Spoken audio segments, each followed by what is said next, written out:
شعیب شاہین صاحب ذرا آپ کی طرف آتا ہوں. سر یہ جو پوری صورتحال ہے سائفر کو لے کر اور جو ہم لوگ دیکھ رہے ہیں چیزیں, اعظم خان صاحب کی جو سٹیٹمنٹ ہے اور جو کنفیشنل سٹیٹمنٹ اگر میں وہ کہوں, سر یہ میں کیسے مان لوں کہ ایک شخص آج سے پہلے تک بالکل ٹھیک چل رہا تھا, درمیان میں وہ کچھ عرصے کے لیے آف سکرین ہوا, غائب ہو گئے, ان کا بیٹا FIR کرا رہے تھے, اور اس کے بعد وہ سرفیس پہ آتے ہیں اور وہ آ کے کہتے ہیں کہ جی یہ سب کچھ میرے سامنے ہوا اور میں کچھ نہیں کر سکا اور میں اپروور بنوں گا اس میں یا میں وعدہ معاف گواہ بنوں گا. مجھے ہضم نہیں ہو رہی یہ چیز, مجھے ذرا سمجھائیے گا یہ کیسے ممکن ہوا ہے؟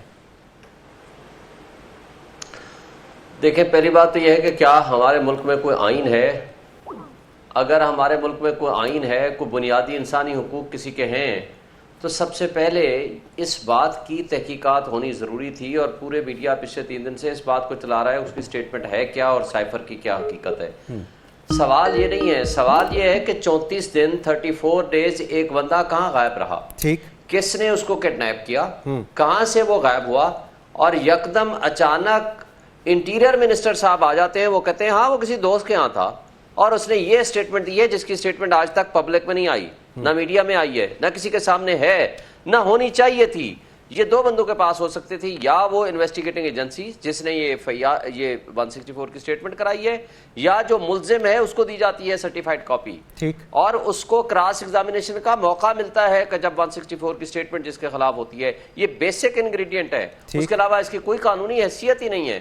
لیکن کوئی لافل کسٹڈی میں ہو یا ان لافل کسٹڈی میں ہو, اس طرح سے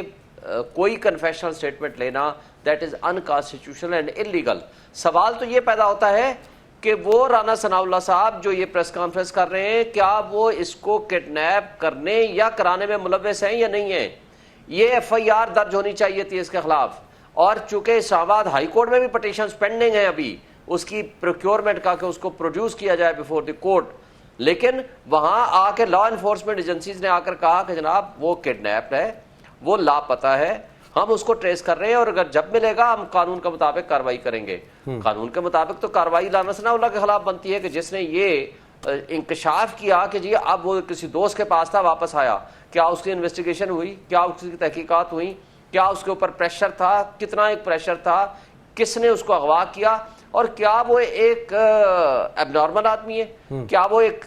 میڈ آدمی ہے, پاگل آدمی ہے, یا وہ پاگل پن میں شکار ہو چکا ہے کہ جو بغیر بچوں کو بتائے, بیوی کو بتائے, بیٹوں کو بتائے, بیٹیوں کو بتائے, بھتیجوں کو بتائے, بھانجوں کو بتائے 34 دن کے لیے غائب ہو گیا اور وہ کسی دوست کے گھر میں لاپتہ ہو گیا. اس کی تحقیقات کی ضرورت تھی, اس کی تحقیقات کے بغیر سارا کچھ جو چلا آ رہا ہے اور آج تک وہ سائفر پہ ہم پہنچ گئے. بھائی وہ اس کو تو پہلے معلومات کرو. ایک 22 گریڈ کا ہائی آفیسر, اتنی ملٹری ہماری سول بیوروکریسی کا ہائی لیول کا ایک آفیسر غائب ہوا, تو ایک انسان غائب ہوا, اس کی کوئی تحقیقات تو کرا لو, اور اس کے اوپر کتنا پریشر تھا اس کی تحقیقات کرا لو. کسی ڈاکٹر کے پاس لے جاؤ, اس کے اوپر کتنا تشدد ہوا, کیا ہوا, اس کی میڈیکل رپورٹ کرا لو, پھر آگے چلے. لیکن شعیب صاحب رانا ثناء اللہ صاحب کہتے ہیں کہ وہ اپنے دوست کی طرف گیا اور وہ اپنے دوست کی طرف سے واپس آ گئے اور آ کے انہوں نے یہ سٹیٹمنٹ دے دی. ضمیر کی آواز, وہ کہہ رہے ہیں شاید ضمیر کی آواز جاگ گئی ہے ان کے. مجھے یہ بتائیں کہ یہ ضمیر, جو زندہ ضمیر پیدا ہوتے ہیں, یہ اغوا کے بعد پیدا ہوتے ہیں؟ پرانے زمانے میں ہم سنتے تھے اغوا برائے تاوان, اب ہوتا ہے اغوا برائے بیان. تو یہ اغوا جو کچھ ہوا ہے, مجھے بتائیں رانا ثناء اللہ کو کس نے یہ بات بتائی وہ کسی دوست کے گھر تھا؟